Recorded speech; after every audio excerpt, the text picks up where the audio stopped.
पाखंडी स्मृति के वाक्यों की अवहेलना करते हैं। स्मृति में आता है मिट्टी से जल से शरीर की शुद्धि करो। जो मैले कपड़े पहनता है उस व्यक्ति से बातचीत भी नहीं करनी चाहिए और बिना स्नान किए कभी भोजन नहीं करना चाहिए। जो बिना स्नान किए यदि भोजन करता है तो वह अपने पाप भक्षण कर रहा है। यदि कोई बिना स्नान किए बिना भगवान का नाम लिए यदि जल भी पीता है तो वह अपना खून पीता है। देखो स्मृति में क्या लिखा है। और आज ये हमारे भाई बहन किधर जा रहे हैं इनको पूछो। सुबह उठते इनको बेड चाय चाहिए। क्या जमाना आ गया। पहले बड़े बुजुर्गों को पूछो बिना स्नान किए चौके में पैर नहीं रखते थे। पहले उनके लिए चौका था और अब आपके लिए चौका नहीं है, हिचक है। क्यों? पहले चौका था, 4 चीजों का वहां चिंतन होता था। कब खाएं, कैसा खाएं, किस समय खाएं और किस लिए खाएं। 4 बातों का चिंतन होता था, इसलिए था वो चौका। और फिर वो चौका धीरे धीरे रसोई बन गया। रसोई क्यों? धीरे धीरे फिर चौका तो नहीं रहा, केवल रस बरसता था। भोजन करते थे, स्वाद था, रस बरसता था। फिर वो चौका रसोई से बदला, किचन बन गया। क्योंकि अब वहां केवल किचकिच बाकी बची है। भोजन के समय किचकिच होती है। देखो बिना स्नान किए कभी रसोई में पैर नहीं रखते थे और आज हमारे भाई बहन किधर जा रहे हैं। देख तेरे संसार की हालत क्या हो गई भगवान, ये कितना हो गया इंसान। थोड़ा नियम रखो भाई बहन। यदि आप मानव जीवन को सफल करना चाहते हो तो नियम रखो। जैसे आप नौकरी करते हो तो वहां ऑफिस में भी कुछ नियम है। आपको ऑफिस की मर्यादा माननी पड़ती है, वहां के नियम का हमें पालन करना पड़ता है। तो मानव जीवन में भी हमारे महापुरुषों ने हमें नियम बताए हैं। यदि नियम से जीवन जीते हैं तो हमारा सफल है। और यदि नौकरी में भी आप नियम का पालन नहीं करते हो तो आपको नौकरी से छुट्टी। बताओ। तो ऐसे ही जो मानव जीवन में आकर के मानव जीवन की मर्यादा नहीं मानता, मानव जीवन में मर्यादाओं की अवहेलना करता है तो उसको फिर मानव जीवन नहीं मिलता। लग 84 योनि में गोते खाने पड़ते हैं, दर दर की ठोकरें खानी पड़ती है। हमारे जीवन में आज नियम कहाँ है? नेम नहीं, प्रेम नहीं, नई चितमाला में। नेम नहीं, प्रेम नहीं, नई चितमाला में। राबड़ी हवोड़े बाबू बैठो धर्मशाला में। न तो कोई नियम है न कोई प्रेम है। ऐसे ही हम जीवन पूरा कर रहे हैं। ये हमारे जीवन की शोभा नहीं। ऋषभ देव का अवतार जीवों के कल्याण के लिए हुआ। आप हम सभी ऋषभ देव के चरणों में बारंबार प्रणाम करते हैं। अब तक इस धरती पर भरत का शासन,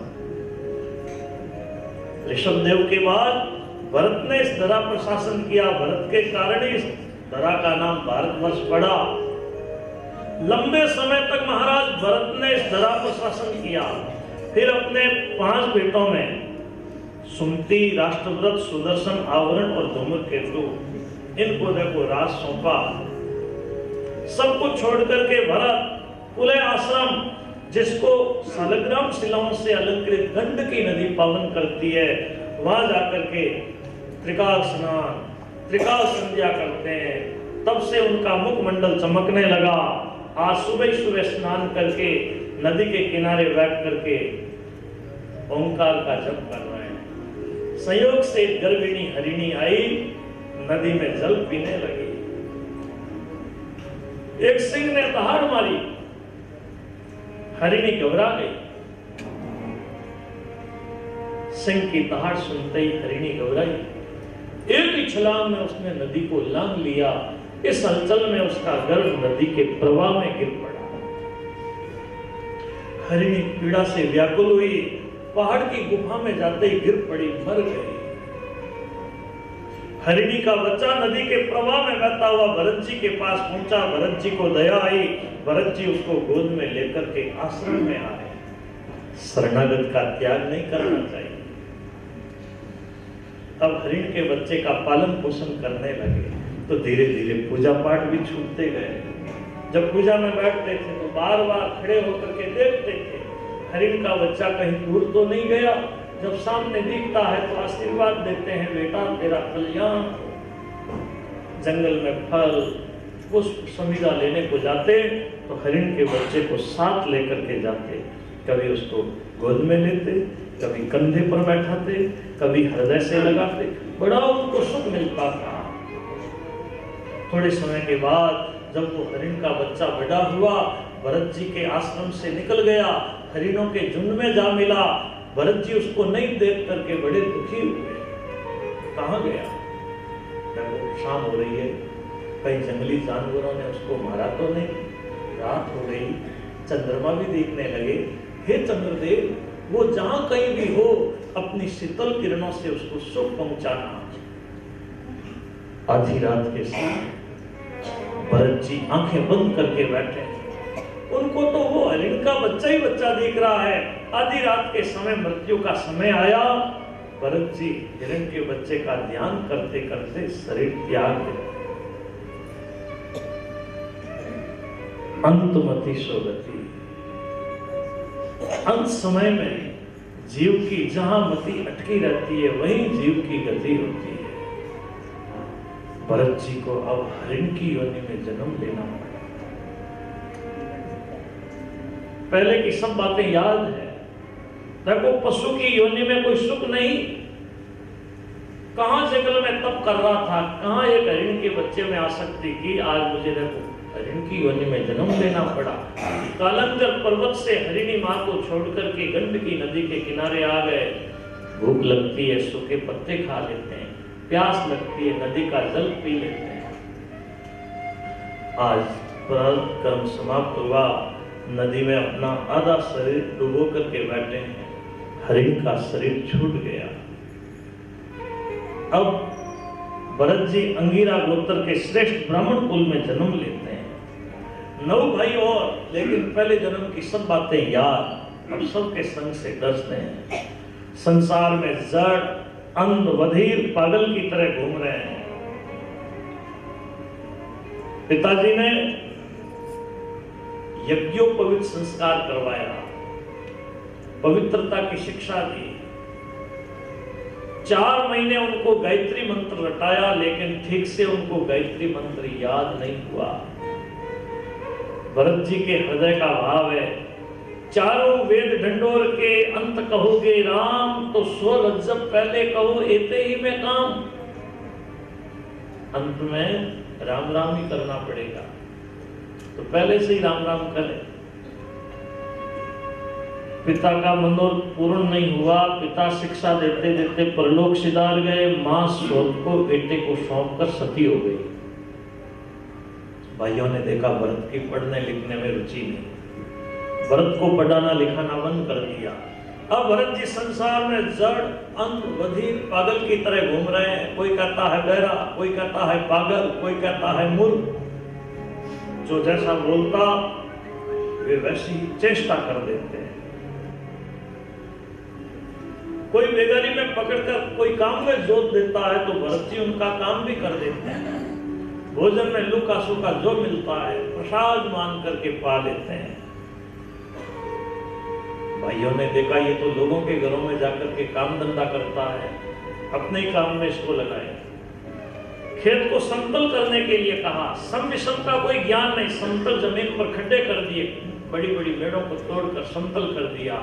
भोजन में भाइयों ने जली कच्ची जैसी भी रोटी दी, प्रसाद मान करके पा ली।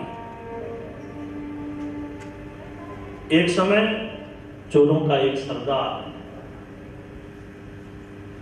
नर बलि देने के लिए देवी के मंदिर में जा रहा है। जिस व्यक्ति को बलि के लिए पकड़ करके लाए थे वो अंधेरी रात में मुंह देख करके भाग गया।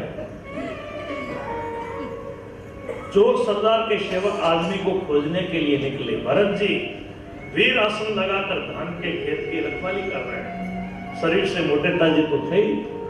भरत जी को पकड़ लिया, देवी के मंदिर में लेकर के आए। बलिदान की विधि से देवी के सामने सिर झुका करके बैठा दिया। क्यों वे दुष्ट नर पशु के खून से देवी को राजी करने के लिए हाथ में खड्ग उठाते हैं। देवी देख नहीं पाई, मूर्ति फोड़ कर के प्रकट हुई और उसी खड्ग से उन पापियों के सिर उड़ा दिए। देवी नाचने लगी, भरत जी के मस्तक पर वरद हस्त रखा, देवी अंतर्धान हुई। जाको राखे साइया मार सके ना को। मृत्यु का समय आया, लेकिन भरत जी को कोई देह विकार नहीं।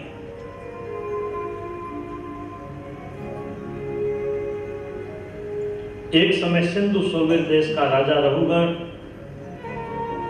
ज्ञान प्राप्ति की इच्छा से पालकी में बैठकर कपिल मुनि के आश्रम जा रहा है। रास्ते में इक्सुमती नदी के किनारे पालकी पहुंचाने के लिए एक आदमी की जरूरत पड़ी। आगे राजा लोग किसी को भी बेगारी में पकड़ लेते थे। भरत जी को पकड़ लिया। साधु चाले नीची नजर कीड़ी को बचाएंगे। भरत जी चलते हैं, दो हाथ आगे की जमीन देख करके चलते हैं।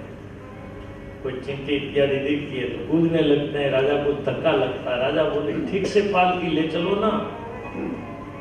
दूसरे आदमियों ने सोचा गलती तो ये एक कर रहा है, अभी राजा सबको दंड देंगे। दूसरे लोग क्या बोले, महाराज हम तो ठीक से पालकी को लेकर के चल रहे हैं, ये जो अभी नया आदमी आया है ना, ये चलते चलते कूदने लगता है। राजा बोले क्यों भैया, बूढ़ा है, बीमार है, क्या लंबा मार्ग तय करके आया है? भरत जी कुछ नहीं बोले। जिसको शरीर में अहम भाव होता है उसी को सुख दुख होता है, जिसको शरीर में अहम भाव है ही नहीं उसको सुख दुख होता ही नहीं। भरत जी फिर पालकी लेकर के चले, फिर कोई जीव दिखा, फिर भरत जी कूदने लगे। अब तो राजा को इतना जोर से धक्का लगा, राजा आग बबूले हो गए। तो ऐसे नहीं मानेगा, अब तो तेरी चिकित्सा करनी पड़ेगी, तब तेरा होश ठिकाने आएगा। राजा को राजा होने का बड़ा अभिमान था, कटु कटु वचन बोले। तब भरत जी ने मुस्कुराते हुए कहा, राजन आपने जो कहा वो ठीक ही है। यदि भार नाम की कोई चीज है तो वो ढोने वाले शरीर को होगी। यदि कोई गंतव्य मार्ग है तो वो चलने वाले शरीर के लिए होगा। मैं चेतन आत्मा हूं, मेरा शरीर से कोई संबंध नहीं। संसार में जो भी जन्म लेता है वो मृत्यु को प्राप्त होता है। ये मोटा, ये छोटा, ये सब देह धर्म है। आत्मा के प्रति ऐसी कल्पना व्यर्थ है। आप क्या चिकित्सा करोगे? आपकी चिकित्सा से होगा भी क्या? आटे को आप गेहूं बना सकते हो क्या? केवल ज्ञानियों की तरह बातें कर रहे हो, ज्ञान तो तुम्हें है ही नहीं। इतनी सी बात कहकर भरत जी चुप हो गए, फिर पालकी लेकर के रवाना हुए। राजा का राजमन उतर गया। मेरी बात का सुंदर ढंग से इसने उत्तर दिया है। ये कोई साधारण व्यक्ति नहीं, अवधूत रूप में कोई महापुरुष है। राजा पालकी से नीचे कूद पड़े, भरत जी के चरण पकड़ लिए। मैं आपको पहचान नहीं पाया, आप मुझे समझाइए महाराज। तब भरत जी ने कहा, केवल ज्ञानियों की तरह तुम बातें कर रहे हो। कहने में जगत कहता है ब्रह्म सत्यम जगत मिथ्या, लेकिन जब परिस्थिति आती है तब पता लगता है। तुम्हारे दुख का कारण है केवल केवल तुम्हारा मन। आज मन की आपने उपेक्षा की, देखो इसकी शक्ति बढ़ गई। मन की अनेकों वृत्तियां हैं, पर इन सब की सत्ता केवल परमात्मा की सत्ता से है। पहले ज्ञान रूपी खड्ग लो, मन रूपी शत्रु का विनाश करो, तभी तुम पूर्ण शांति पा सकोगे। राजा ने कहा, आप अवधूत वेश में घूम रहे हैं, मैं आपको पहचान नहीं पाया, आप मुझे समझाइए।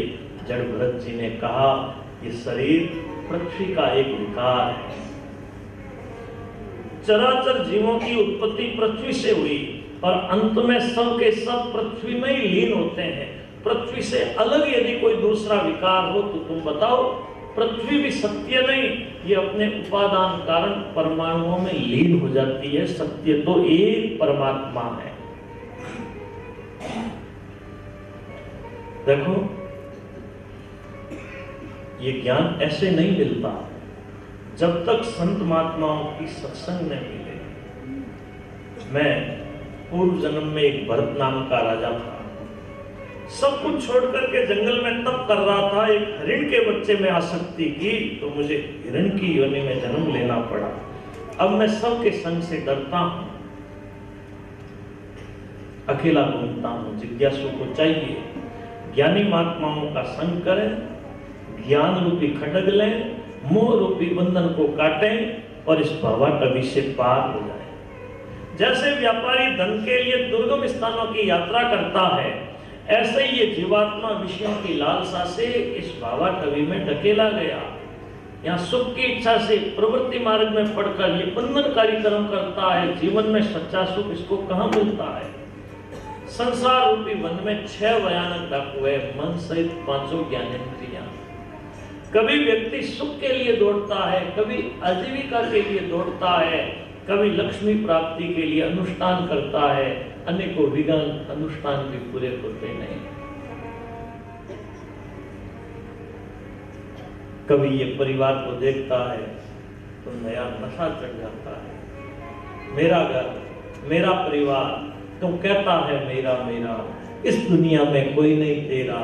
बंदी मुट्ठी आयो है और खाली हाथ जाएगी। इसीलिए संत कह रहे हैं, भज गोविंद गोविंद गोपाला, भज गोविंद गोविंद गोपाला, भज मुरली मनोहर नंदलाला, भज मुरली मनोहर नंदलाला, भज गोविंद गोविंद गोपाला, भज गोविंद गोविंद गोपाला, भज मुरली मनोहर नंदलाला,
देते हुए कह रहे हैं, राजन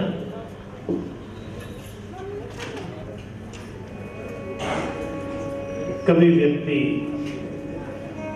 सूखी नदी की तरफ भागता है, ठोकर खाकर गिरता है, पीड़ा सहता है, कभी पाखंड का मार्ग पकड़ लेता है, लोग परलोक बिगड़ जाते हैं,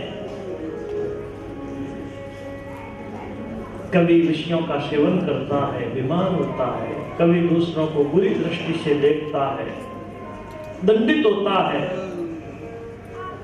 तुम भी इसी भावाटवी में ढकेले गए हो।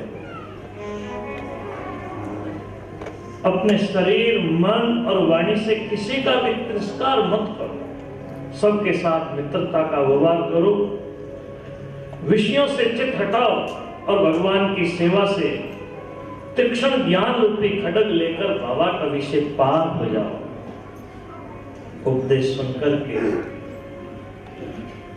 राजा जड़ भरत जी के चरणों में गिरे, बोले महाराज मनुष्य जन्म से ऊंचा दूसरा कोई उत्तम जन्म नहीं। दूसरे जन्मों में इस प्रकार आप जैसे संतों का दर्शन दुर्लभ है। आज आपके दर्शन से मेरा पुत्र मिल गया, मुझे बड़ी शांति मिली, प्रभु चरणों में मेरी भक्ति हो गई। मैं आपको बारंबार नमस्कार करता हूं। ब्रह्म ज्ञानियों में जो वयोवृद्ध, उनको नमस्कार। जो शिशु है, युवा है, बालक खेल रहे हैं, सबको मेरा नमस्कार। अवधूत वेश में जो महात्मा लोग धरा पर घूमते हैं, इनको मेरा प्रणाम। जड़ भरत रघुगण को ज्ञान का उपदेश देकर, आशीर्वाद देकर शांत भाव से वहां से रवाना हो गए। जड़ भरत जी की कृपा से राजा का देहाभिमान छूट गया। वे पूर्ण शांति प्राप्त कर कालांतर में भगवान के धाम गए।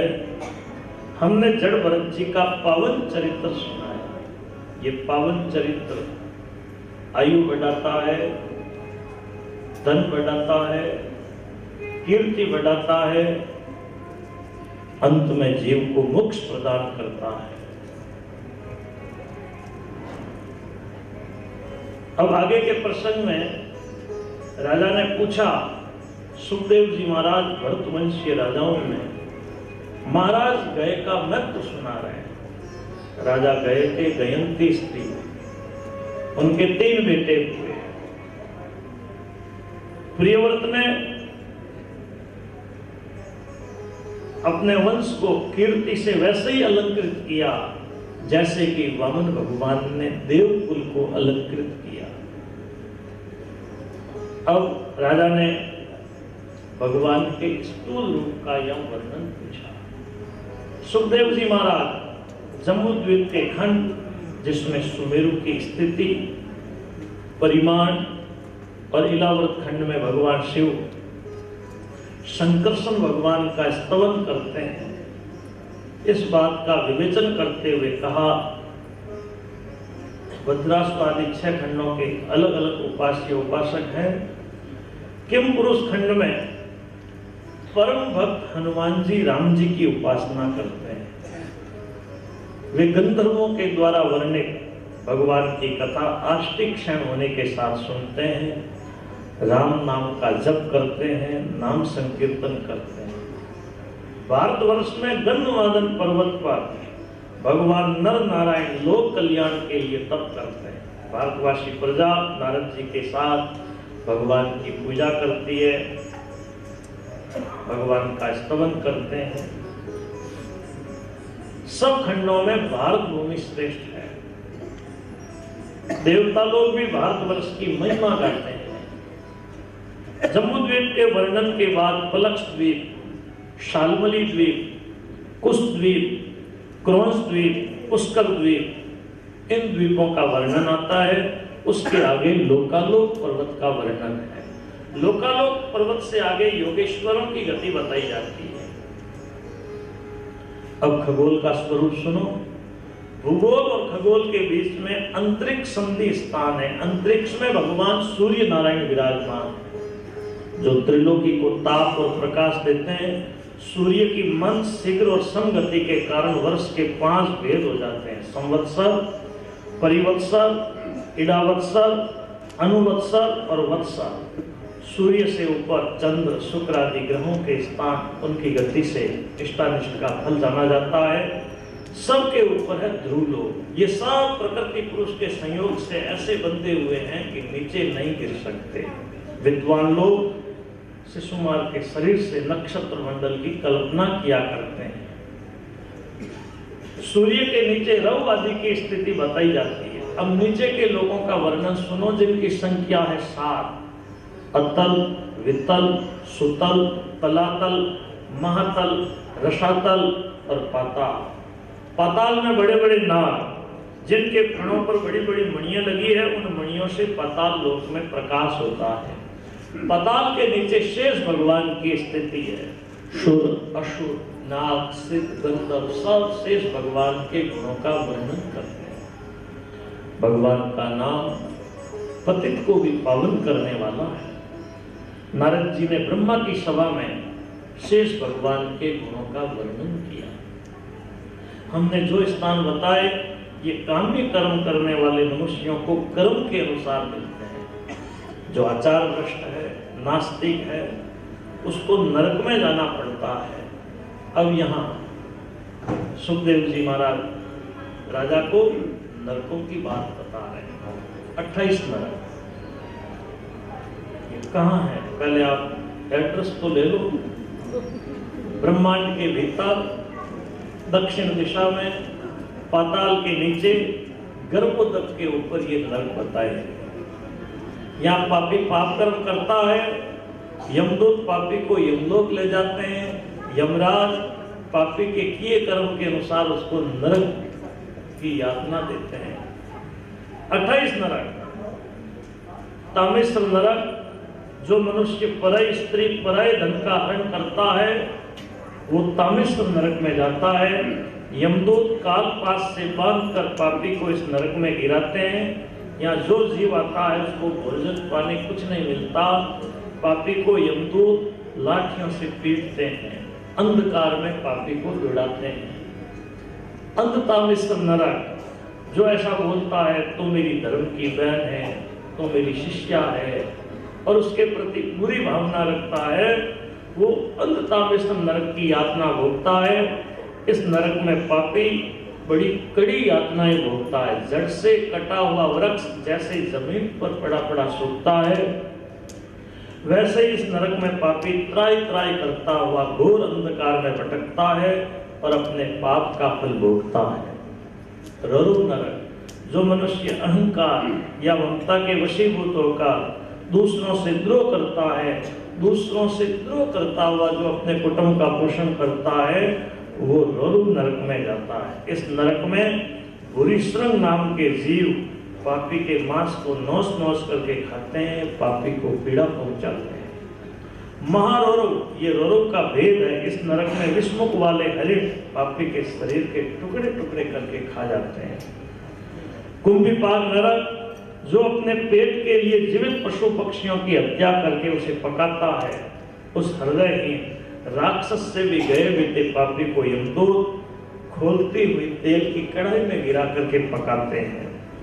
कालसूत्र नरक, जो व्यक्ति माता पिता से द्रोह करता है, ब्राह्मणों से द्रोह करता है, वेद की संत की निंदा करता है, वो कालसूत्र नरक में जाता है। इस नरक में अग्नि से तपई हुई 10,000 योजन लंबी तांबे की भूमि है।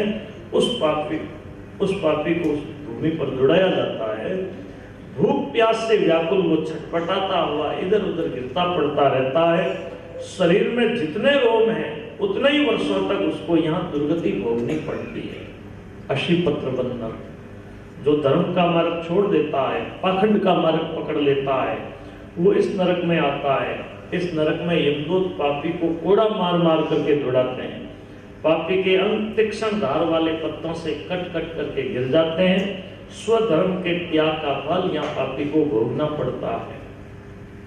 शुक्रमुख नरक, जो निरपराध प्राणी को दंड देता है, ब्राह्मण को प्राण दंड देता है, उस पापी को शुक्रमुख कुल में डालकर यमदूत गन्ने की तरह फेरते हैं। अंधकूप नरक, जो मच्छर खटमल आदि जीवों को मारते हैं वे अंधकूप नरक में जाते हैं। जिनको मारा वे जीव मिलकर उस पापी का खून चूस चूस करके पीते हैं। पापी अंधकार में इधर उधर घूमता फिरता है, उसको नींद का मौका बिल्कुल नहीं मिलता। कृमि भोजन नरक, जो बिना किसी को दिए स्वयं खाता है, भोजन से पहले गोग्रास भी नहीं निकालता, वो पापी कृमि भोजन नरक में जाता है। इस नरक में विशाल कीड़ों से भरा हुआ कुंड है। पापी को कीड़ा बनाकर कीड़ों के कुंड में छोड़ा जाता है, कीड़े उसको खाते हैं, वो कीड़ों को खाता है।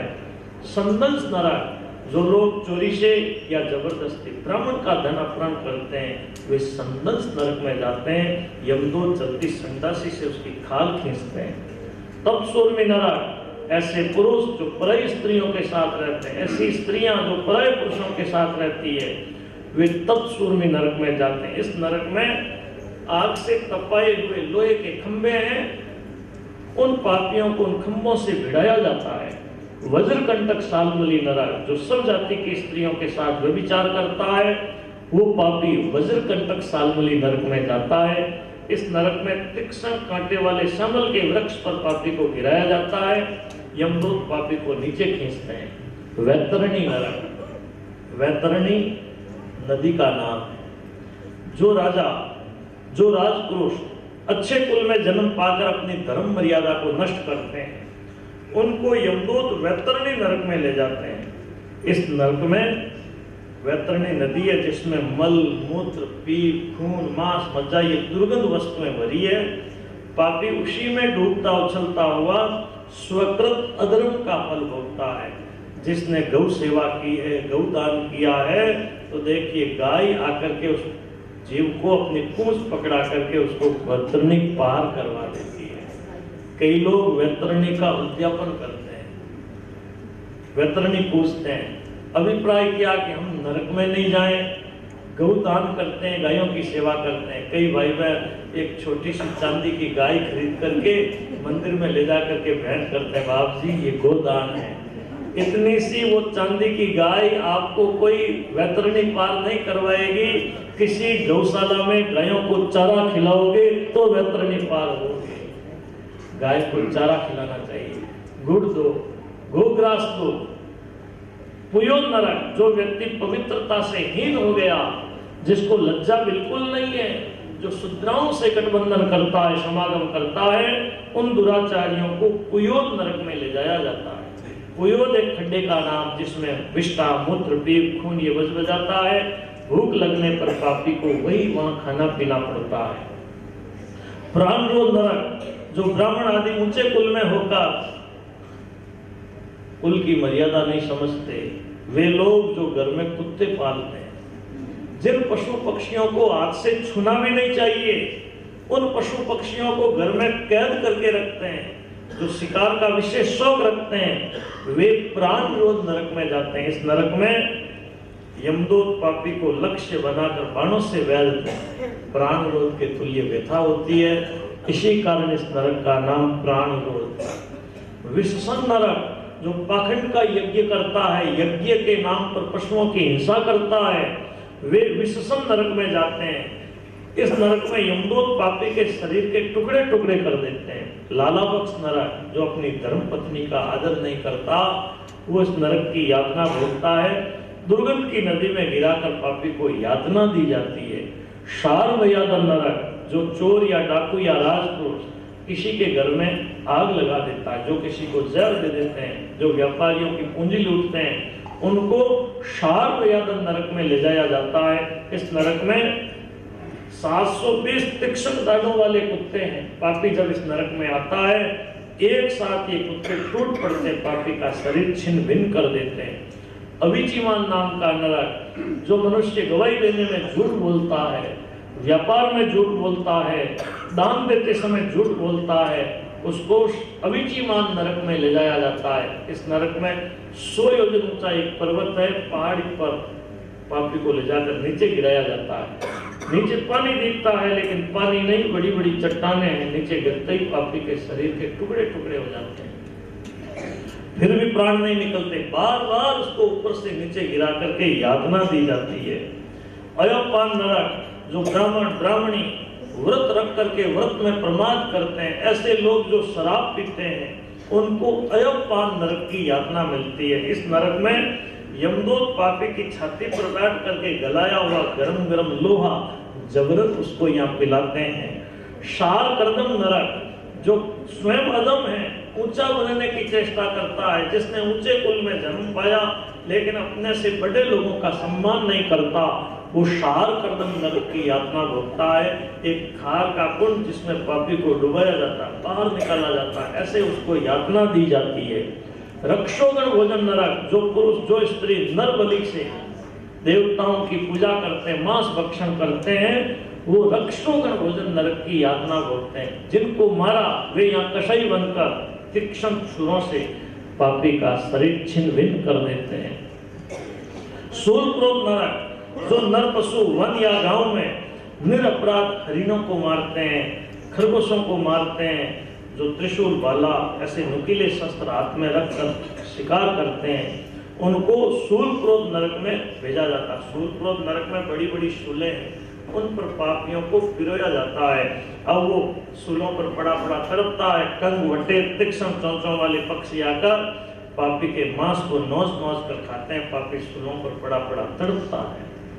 दंशुग नरक, जो सांप की तरह बड़ा उग्र स्वभाव का है, छोटी छोटी बातों में गुस्सा करता है, मर जाऊंगा मार दूंगा, वे दंशुग नरक में जाते हैं। जो कहता है मर जाऊंगा मार दूंगा, वो कोई मरते मारते थोड़े ही है, केवल घर वालों को दुखी करने के लिए ऐसा बोलते हैं। ये घर में पति पत्नी के झगड़ा हो गया तो पत्नी गुस्से में आकर के बोली मर जाऊंगी, तो आदमी बोला मर जा। उस स्त्री को इतना गुस्सा हो गया कि ऐसे कैसे बोल दिया। अब वो घर से रवाना हुई, जब घर से बाहर निकली तो टॉर्च लेकर के निकली। रास्ते में कोई आदमी मिला, पूछा कहाँ जा रही हो? तो मरने के लिए। तो हाथ में टॉर्च क्यों ली? कि रास्ते में कोई बिच्छू जीव जनावर नहीं मिले। केवल घर वालों को दुखी करने के लिए ऐसा बोलता है, वो दंशुग नरक में जाता है।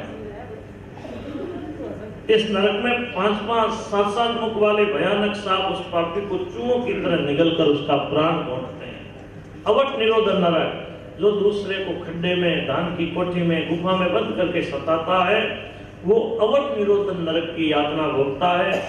इस नरक में पापी को ऐसे स्थानों में बंद करके विषैले धुएं से यमदूत उसका प्राण बांटते हैं। अक्षय पर्यावर्तन नरक, जो ग्रस्त अपने घर में आए हुए अतिथि की सेवा नहीं करता, जो अभ्यागत को क्रोध भरी दृष्टि से देखता है, वो अक्षय पर्यावर्तन नरक की यातना भोगता है। इस नरक में गीत, चील, कौवे ये पक्षी कठोर चोंचों से पापी की आंखें निकाल लेते हैं। शुचिमुख नरक, जो अपने को बड़ा धनी मानता है, दूसरों को टेढ़ी नजर से देखता है, बात बात में संदेह करता है, यक्ष की तरह धनिकता करता है, लेकिन किसी को एक कोड़ी भी उठा करके नहीं देता, उस धन पिशाच को यमदूत शुचिमुख नरक में ले जाते हैं। दर्जी को कपड़ा दोगे तो दर्जी पहले कैंची से कपड़े को फाड़ेगा, फिर सुई धागा लेकर के उसको सिएगा। ऐसे ही इस नरक में यमदूत पापी के शरीर के टुकड़े टुकड़े कर देते हैं, फिर सुई धागा लेकर के उसको सीखते हैं। कई नरक है भाई, मैंने जिसका वर्णन बताया, जिसका वर्णन नहीं बताया। ये पाप के अनुसार पापी को नरक भोगना पड़ता है। पुण्य कर्म करोगे तो स्वर्ग मिलेगा, पाप कर्म करोगे तो नरक भोगना पड़ेगा, और भगवान का भजन करोगे तो भगवत धाम की प्राप्ति होगी। अब ये नरकों का वर्णन सुना, राजा को बड़ा डर लगा, महाराज जीवन में गलतियां तो कई हो गई, अब आप ऐसा कोई उपाय बताओ कि जीव को नरक में नहीं जाना पड़े। सुखदेव जी बोले, राजन, शरीर मन वाणी से जो पाप करता है, पाप का प्रायश्चित नहीं करता, उसको नरक यातना भोगनी पड़ती है। जैसे व्यक्ति बीमार हो गया, यदि औषधि लेकर के उपचार करवा लेता है तो रोग मुक्त हो जाता है, और यदि बीमारी की उपेक्षा करता है तो वही बीमारी उसके लिए मृत्यु का कारण बनती है। राजा ने कहा, महाराज मनुष्य जानते हैं पाप कर्म करेंगे या दंड मिलेगा, आगे भोगना पड़ेगा, फिर भी ये तो जानते हुए पाप कर्म करते हैं। जैसे वो हाथी पानी में जाकर के स्नान करता है और बाहर आकर अपने ऊपर रेत गिरा लेता है। बोलो उस कुंज स्नान से क्या लाभ? एक मारवाड़ी में कहावत है, गाय मार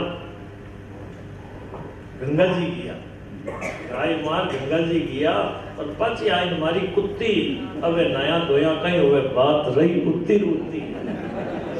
पहले पाप किया, फिर प्रायश्चित किया और फिर वही पाप कर रहे हैं। बोलो उस प्रायश्चित से क्या लाभ? सुखदेव जी बोले राजन आपने ठीक कहा। देखो प्रायश्चित करने वाला व्यक्ति अज्ञानी है, जब तक उसका अज्ञान नष्ट नहीं होता है पापाचरण का संस्कार उद्बुद्ध होता रहता है। तो मुख्य प्रायश्चित बताया है ज्ञान। जैसे व्यक्ति पथ्य से भोजन करता है तो वह कभी बीमार नहीं होता।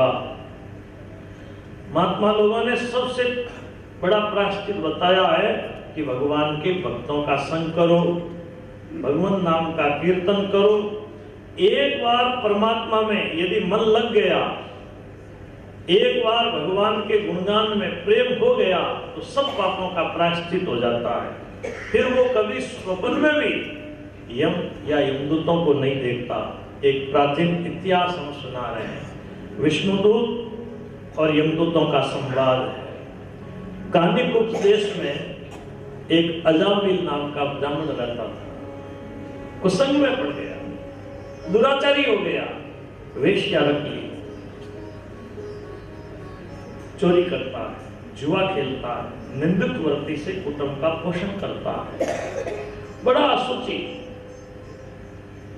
10 बेटे थे उसके, वेश्या से संतान सुख पाया। सबसे छोटे बेटे का नाम था नारायण। अब देखो खाते पीते हर समय बालक को गोद में लेकर के घूमता रहता है। एक दिन बालक आंगन में खेल रहा था, यमराज अजामिल बैठा था। उसी समय मृत्यु का समय आया। यमदूतों को देखते ही वो घबरा गया, अपने बेटे को पुकारने लगा, बेटा नारायण नारायण नारायण। मृत्यु के समय नारायण नारायण नाम का कीर्तन सुना और भगवान के पार्षद आ गए, यमदूतों को रोकते।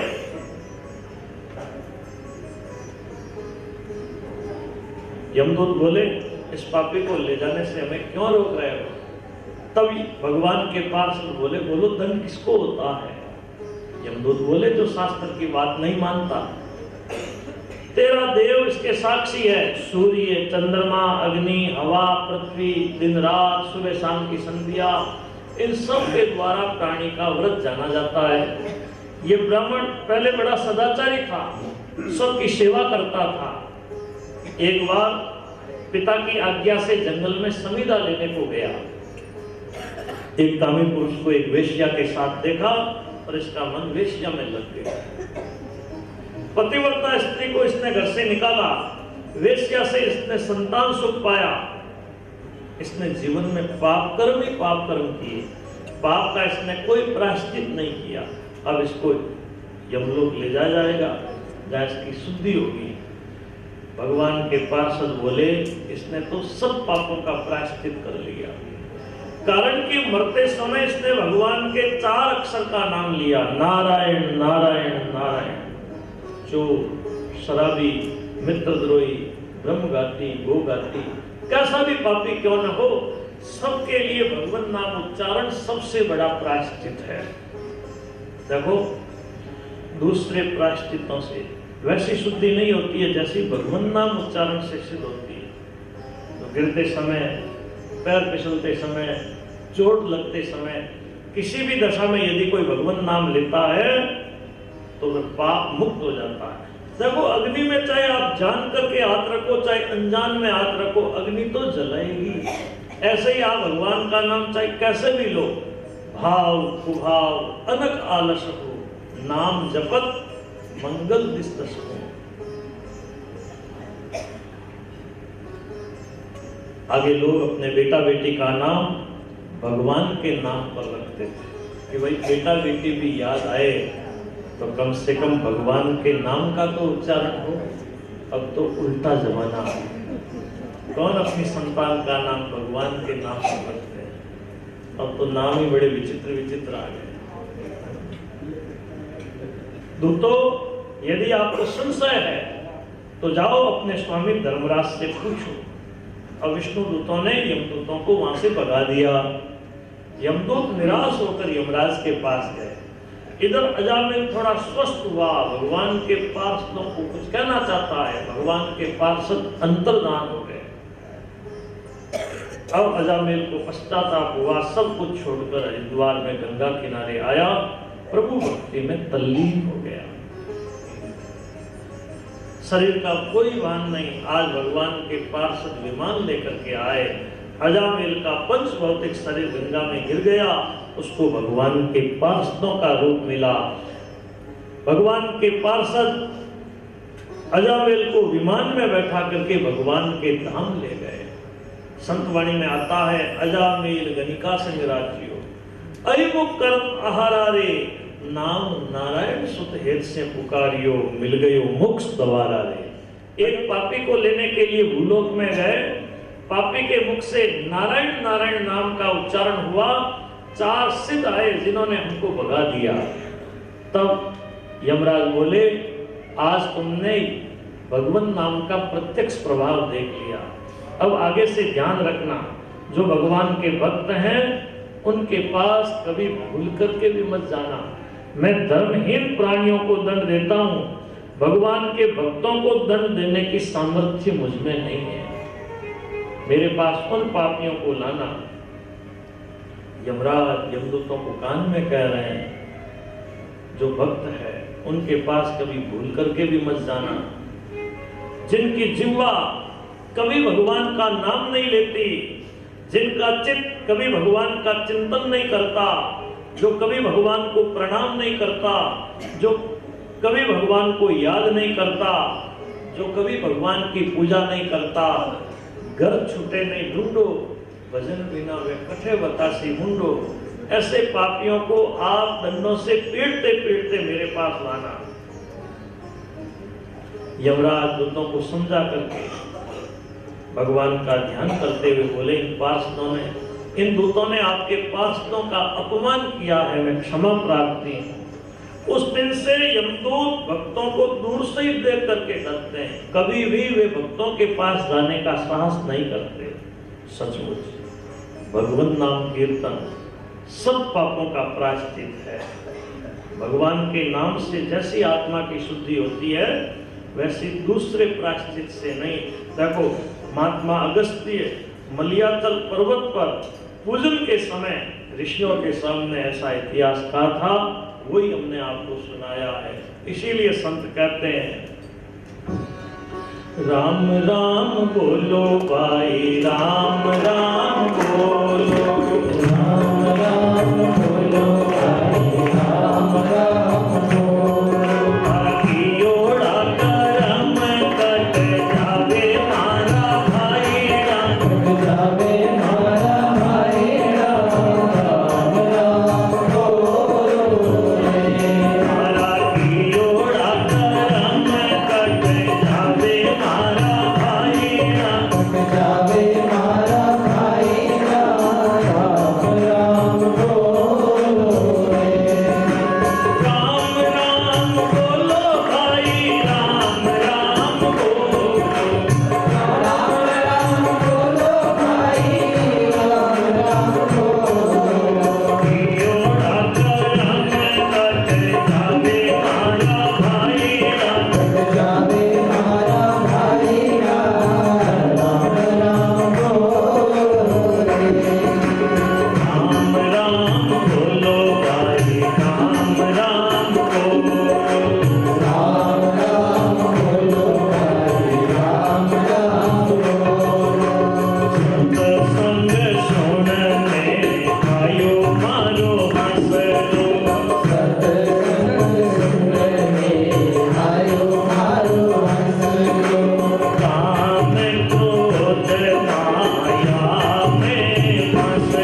करे आठों पैर अभंग, रामदास उन संत का रामन छोड़े संग। नाम की बड़ी महिमा है। अब आगे के प्रसंग में राजा परीक्षित सृष्टि की बात पूछते हैं। परम भागवत श्री सुखदेव जी महाराज बोले कि सृष्टि के निमित्त दक्ष ने भगवान की हंस गुह्य स्तोत्र के द्वारा आराधना की। भगवान ने प्रकट होकर दक्ष को सृष्टि की समृद्धि दी। अब दक्ष ने असकनी स्त्री से विवाह करके हरियस्व नाम के पुत्र प्रकट किए। बेटों को कहा जाओ सृष्टि बढ़ाओ। वे सब के सब नारायण सरोवर पर आए। जब सृष्टि के निमित्त तैयार हुए, तब यहां देखो नारद जी ने आकर के गुडोपदेश दिया। मोक्ष आदि को जाने बिना कहां सृष्टि के प्रपंच में पड़ रहे हो। वे सब के सब मोक्ष के मार्ग चले गए। अपने बेटों को मोक्ष के मार्ग में सुना, दक्ष को बड़ा दुख हुआ। ब्रह्मा ने सांत्वना दी। तब असकनी स्त्री से सबलास्व नाम के पुत्र प्रकट किए। उनको भी आज्ञा दी जाओ सृष्टि बढ़ाओ। वे भी नारायण सरोवर पर आए।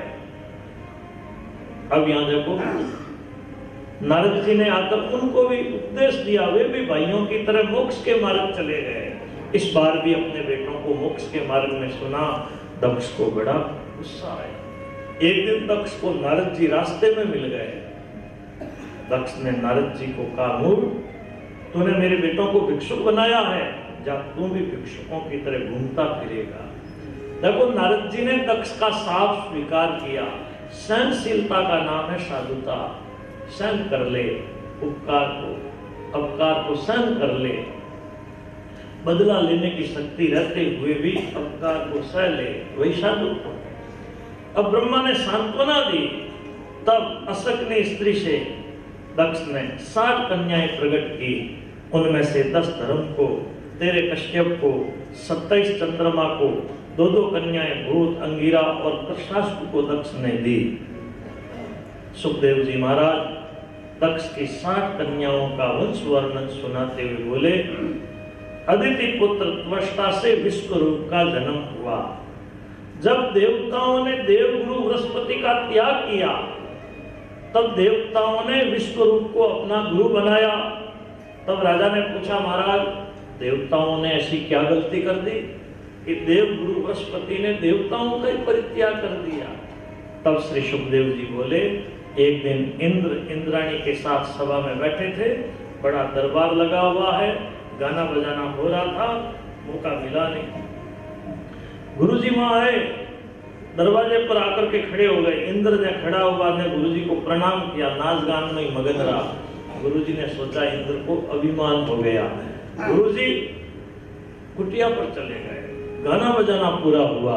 इंद्र को बड़ा पश्चाताप हुआ, आज हमारे गुरु आए और हमने गुरु का सत्कार नहीं किया।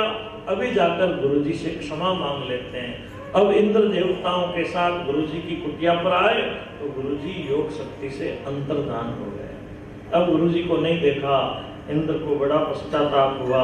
इधर दैत्यों को इस बात का पता लगा। दैत्यों ने देवताओं पर चढ़ाई कर दी। लड़ाई में देवता हार गए। अब देवता दुखी होकर ब्रह्मा के पास आए। ब्रह्मा बोले, देखो तुम ताकतवर हो, लेकिन गुरु का तिरस्कार किया तो आज तुम दुर्बल के सामने हार गए। अब जाओ विश्व रूप को अपना गुरु बना लो। थोड़ा विपक्षपात करे तो सहन कर लेना। अब यहाँ देखो ब्रह्मा की आज्ञा से देवता विश्व रूप के पास आए, बोले आप हमारे गुरु बनो। विश्व रूप ने मना कर दिया। गुरु बनना सहज काम है क्या? गुरु बनने का अर्थ है अगले व्यक्ति की जिम्मेवारी अपने ऊपर लेना। जो गुरु गुरु बनता है और चेले को यदि संसार बंधन से मुक्त नहीं करता तो वे चेले के पाप का भागी गुरु बनता। मना किया तो देवता बोले, हम दुखी हैं, आपकी शरण आए हैं, आप ही शरण नहीं दोगे तो हम कहां जाएंगे। देवताओं को दुखी देखकर विश्वरूप देवताओं के गुरु बन गए अब नारायण कवच के प्रभाव से सुरक्षित राज्य लक्ष्मी दैत्यों से पुनः इंद्र को दिला दी। नारायण कवच का उपदेश भी विश्वरूप ने इंद्र को किया। राजा ने पूछा, महाराज इंद्र ने जिसके प्रभाव से लड़ाई में शत्रुओं को जीतकर त्रिलोकी की राज्य लक्ष्मी प्राप्त की, आप नारायण कवच हमें भी बतलाइए। सुखदेव जी बोले, राजन इंद्र ने नारायण कवच पूछा। विश्वरूप बोले, देवेंद्र हाथ पैर धोकर पवित्रता धारण करके उत्तराभिमुख आसन पर बैठ जाओ। अष्टाक्षर, द्वादशाक्षर और षडक्षर मंत्रों से अनन्यास और करन्यास कर लो। तब भगवान नारायण का ध्यान कर कवच को ग्रहण करो। अब उन्होंने इंद्र को नारायण कवच का उपदेश किया और कहा कि जब डर लगता हो, शरीर की रक्षा करनी हो, संपत्ति की रक्षा करनी हो, तब नारायण कवच का यथाशक्ति पाठ करना चाहिए। देखो भाई, सर्दी से बचने का हमारे पास साधन है, गर्मी से बचने का हमारे पास यतन है, वर्षा से बचने का हमारे पास यतन है, लेकिन जीवन में देवी भौतिक अनेकों संताप आते हैं, उनसे बचने का हमारे पास क्या साधन है? तो आइए नारायण कवच